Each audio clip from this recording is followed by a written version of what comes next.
Thanks for visiting Mr. Shoe Guy here on YouTube. This is Robert, Mr. Shoe Guy.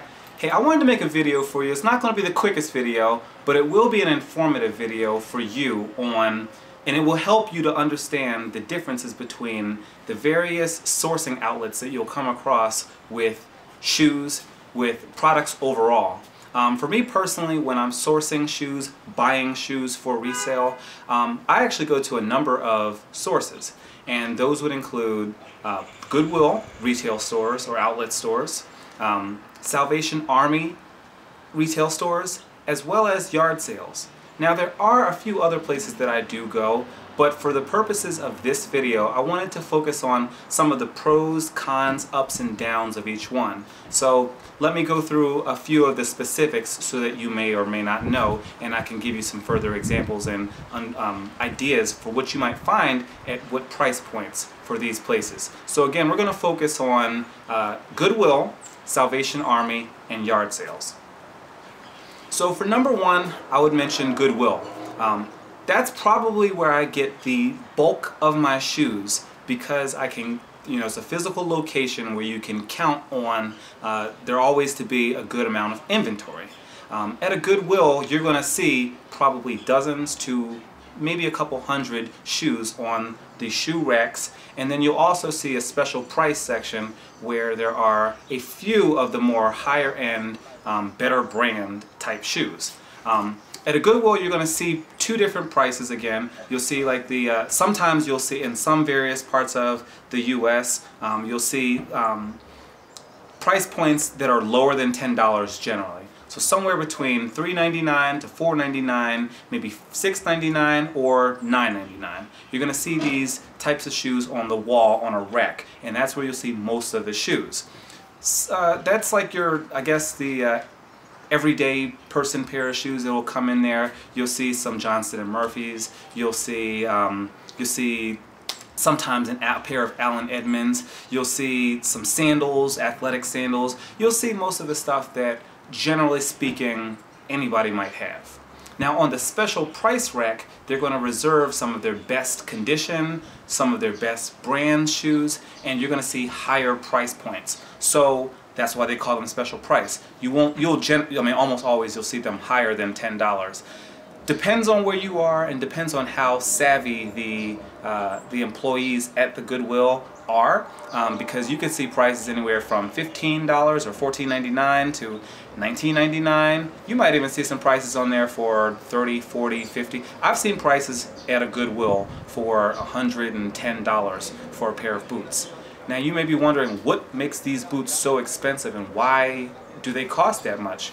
Well, generally speaking, from a reseller standpoint, if you find a pair of boots at Goodwill for $110, most likely they retail brand new for more than that. So if you can stomach the high price points, sometimes at the special price rack, you can make a good profit.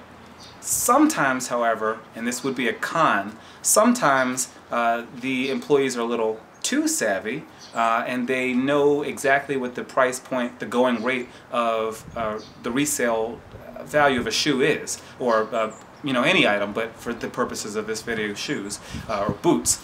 So if you go to a special price rack, you might see a pair for $110. Well, going on eBay, every shoe on there, every boot of that type and that brand and that condition is going for like $115, $120. So why I bring that up? There's no profit in it. So for Goodwill, I try and get in as low as I can because as this reseller and flipping community grows, more people are learning about what to flip, what to sell, and I'm definitely contributing to that because I'm teaching you all how to do this. But at the same point, if you are smart and you go ahead and be selective with what you're buying, there will always be arbitrage opportunities out there to exist. So if you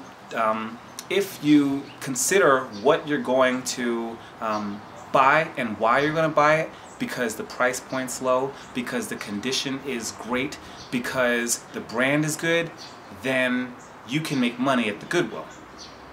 Now the second place that I would mention would be a Salvation Army. Very much like a Goodwill, it's also another donation-driven store storefront where people can, again, take their old or sometimes brand new clothes, items, furniture, what have you, to the Salvation Army. They'll donate it, they'll get the receipt for their tax write-offs, and then it'll be in the store and the employees will price it. There are some slight differences. It's a completely different company that handles Salvation Army versus a Goodwill. Salvation Army, in my experience, and this would be a con, would be that the price point for you to buy the item to begin with in the Salvation Army is higher. So in my area, and I'm here in Charlotte, North Carolina, in my area, a pair of shoes would be $3.99 or $4.99 at Goodwill, but that very same pair of shoes, they'll price that at Salvation Army for $7.99, $9.99, which doesn't seem like all that much of a difference. But here we are talking to somebody who's got 200, 300 pairs in inventory. If you consider paying $4 to $5 more every pair of shoes, that gets mighty expensive. So, for me personally, when you go to a Salvation Army, you might want to be a little bit more selective than you already were at a Goodwill.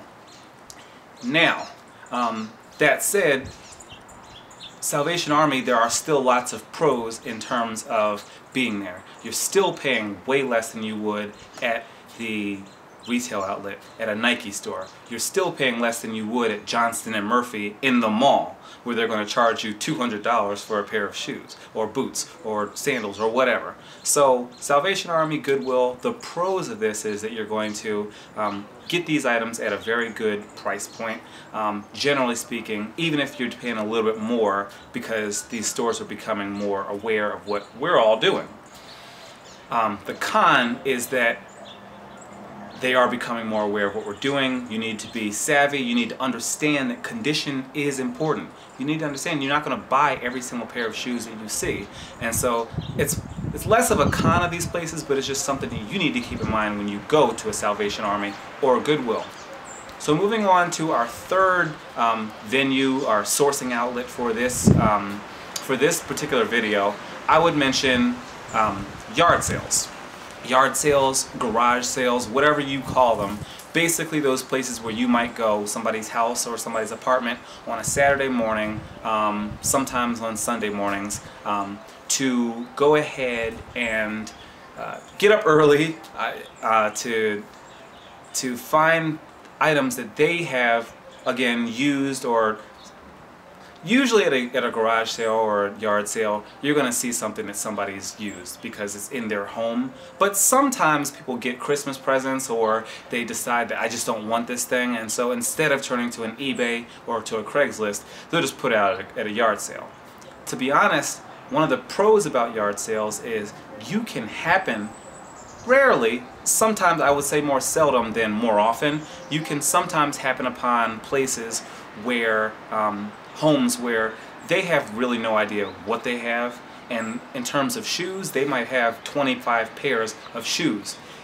That is the excellent opportunity for you. If you go to somebody's house and they have 25 pairs of brand new shoes, unopened, never worn, they have no idea what the value is, they got them as gifts or something, or maybe they bought them for themselves and they just forgot, it's been a couple years, this is the time for you to pounce on that. And one of the good things about, one of the pros about yard sales is you can negotiate way more often than you can at a Goodwill or Salvation Army. Now don't get me wrong, you can negotiate at these places, but usually that's with the management team. At a yard sale, you can negotiate with pretty much anybody and everybody. Usually when you want to negotiate with the owner of the house, person who's running the yard sale.